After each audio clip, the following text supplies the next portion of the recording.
It's not Jackie Chan, the award-winning new trivia challenge from Cinco Games. Speed round. Name 10 things that aren't Jackie Chan. Toothpaste, pizza, lamps, Jackie Chan. One of the bigger cult shows of the past few years has been Tim and Eric, a show with low production values, surreal humor, and no plot whatsoever. This is the most popular example of a type of show built around anti-humor, as they call it, and it's one of the many shows on Adult Swim that thrive off of it, with other shows like the Check It Out spin-off with Dr. Steve Brule and the Eric Andre Show. And it really started with the cult classic show off of MTV2, Wonder Chosen. Even many regular cartoons like Adventure Time and Regular Show tend to delve into this realm a bit, mostly in the surreal angle. So what does this have to do with a video game review? Well, Panic was an FMV game for the Sega CD, and let me tell you, if this bad boy come out nowadays, it could have become a cult classic, as opposed to just fading into obscurity on a semi-failed add-on. You see, Panic was different from the normal FMV fare at the time. There were three main types of FMV games at the time.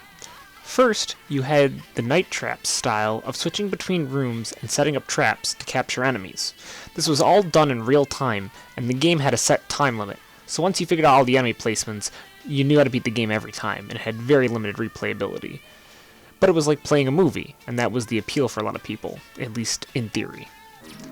The second type was of the Dragon's Lair model, of following QuickTime commands, very similar to what games like Shenmue and God of War made popular in action games later, except this was the complete extent of the gameplay. And again, once you had memorized all of the button presses and prompts, you basically knew how to beat the game every time. Finally, there are the many light gun shooter games like Lethal Enforcers or Mad Dog McCree, which were just like any other type of light gun games at the time, except instead of having normal sprites, you had full motion video. Panic, however, was an entirely different beast, and let me tell you, you find that out as soon as you start the game.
Okay, now that we're off Mr. Panic's wild ride over here, which basically is the equivalent of the Chinese knockoff of Mighty Python's Flying Circus, we can take a minute just to really quickly address the tone that this sets.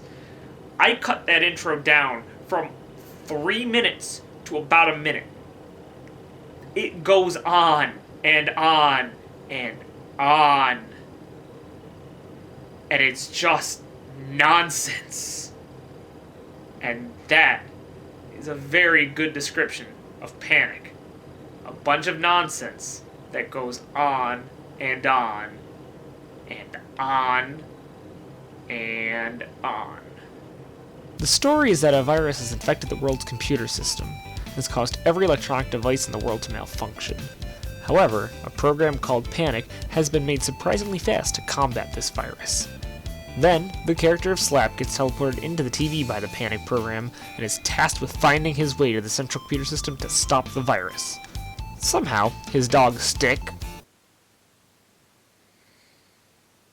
also makes it with him.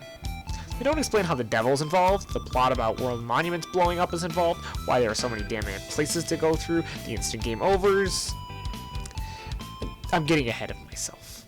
First, let me explain how this game actually works. What you see right now is basically all there is to this game. A bunch of buttons, or some variation thereof, that you will click on in the hopes of advancing to the next room. See, the Panic program seems to give you the power to go through electrical currents, I think. However, it can only be done through a button interface in each area, I think.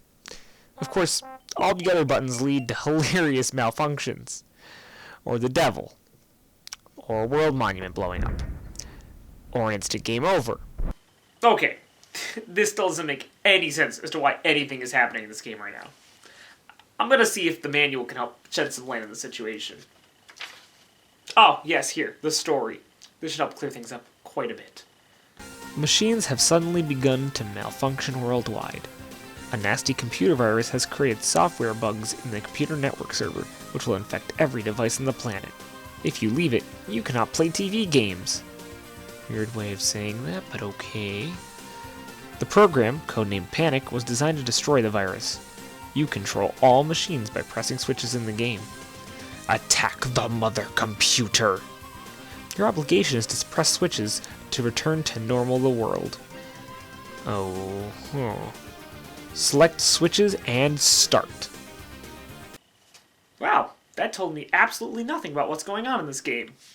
But it does seem like, however, in this manual, it does tell us about the devil. So maybe we can get at least a little bit of insight out of this game.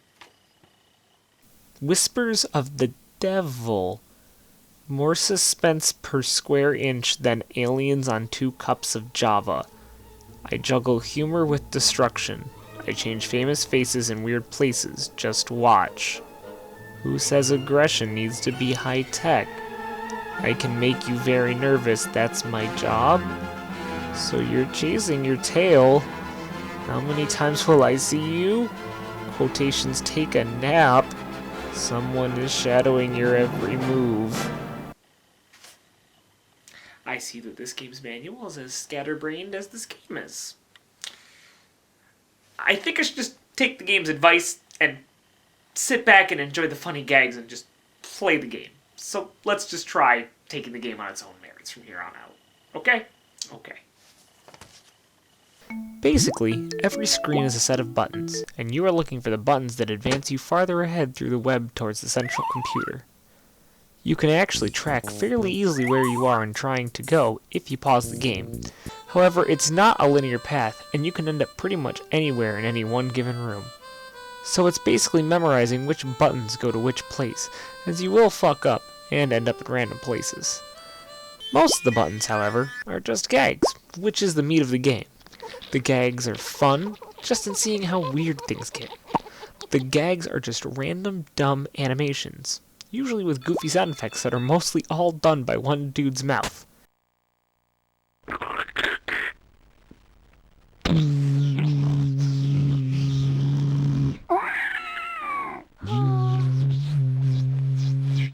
Like I said, the game is weird, but it just goes with the game's style, and it works. However, as mentioned multiple times before, there are other things besides the gags. You can also run into the devil, who says things as weird as his section in the manual. How did it taste, huh? It says here, Captain, that you just trashed the Hubble telescope. What a shame.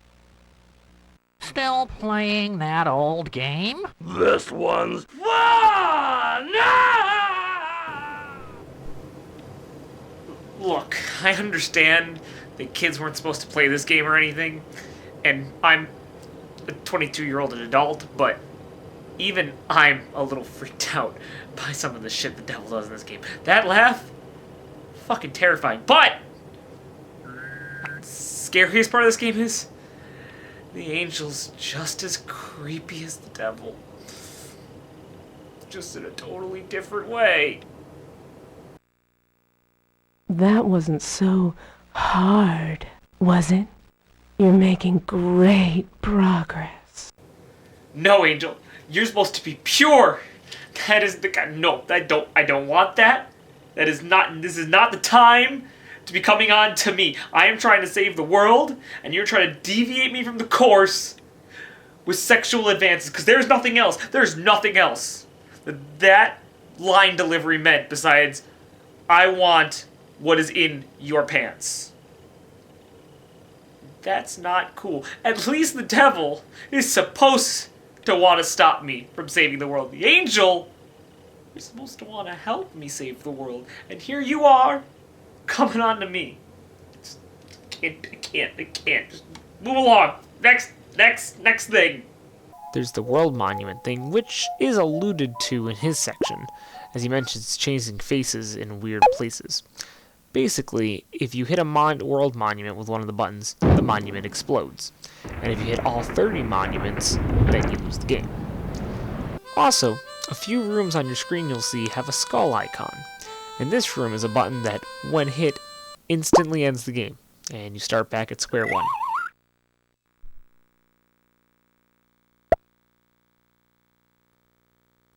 Stop playing games and do your homework! Or you'll end up just like your father!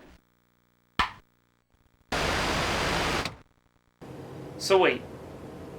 If I don't do my homework and play video games the entire rest of the time, I'll end up just like my father, who has a successful career, a loving family, and is a very good human being.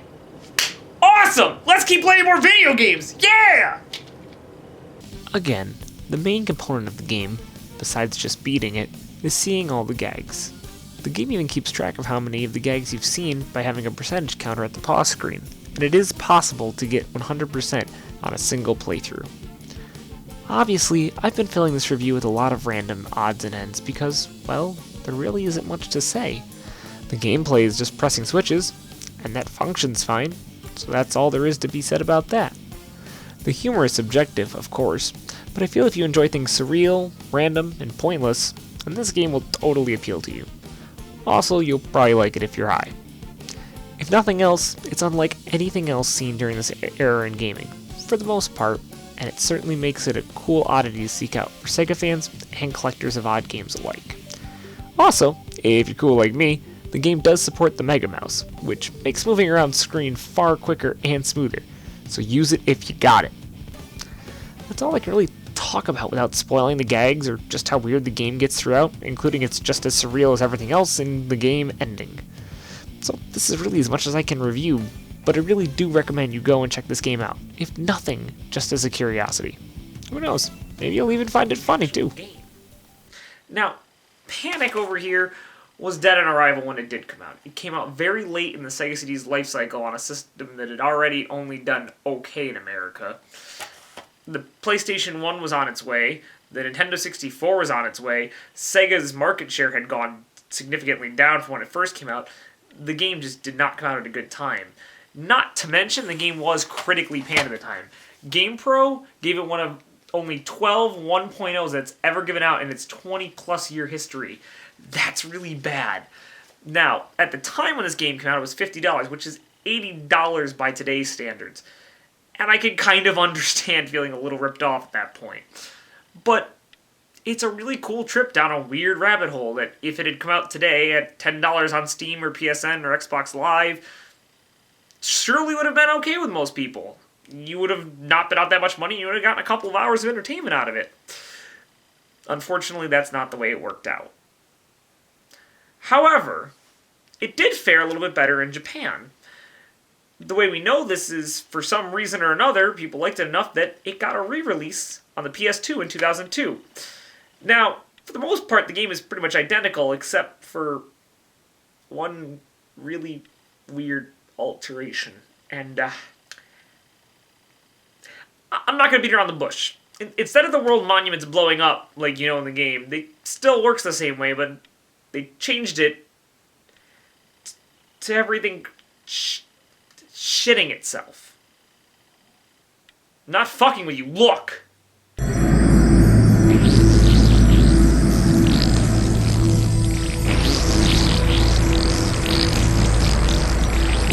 Fucking weird game, man.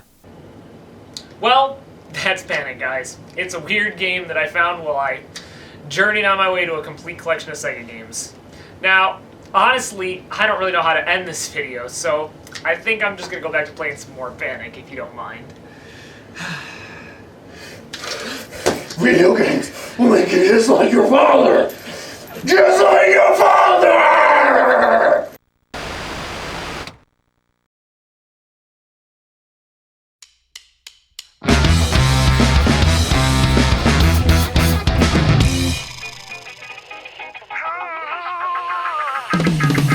So many people running, don't know where they're going. Panic and panic and panic, showing no sign of slowing. I need a reason and I got to know. Don't you wish your work was money? My only motive for destruction to be real.